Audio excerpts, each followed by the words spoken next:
Untuk geng-geng yang suka pergi travel ke outstation, korang kena ada ni travel power strip ni daripada Orico.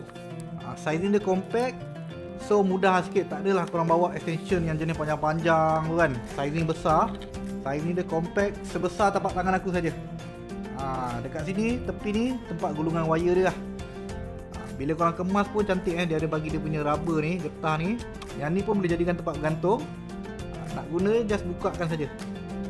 Ni nampak dia akan jadi panjang Yang bagus sekali, dia ada dua soket kat sini. Lepas tu depan dia ada dua type A, satu type C. Dekat sini kau boleh charge 3 device sekali. Korang nak hidupkan korang punya kettle ke iron semua boleh guys. Bila gulung pun nak simpan balik pun senang. Dah jadi satu sizing yang compact lah. Lagi satu dia punya ni, soket dia pun ada fuse tau. Dia ada safety kat situ. So dekat mana aku dah pakai adapter travel ni, sizing compact. Dia ada macam-macam color lagi. Korang boleh tekan link kat bawah.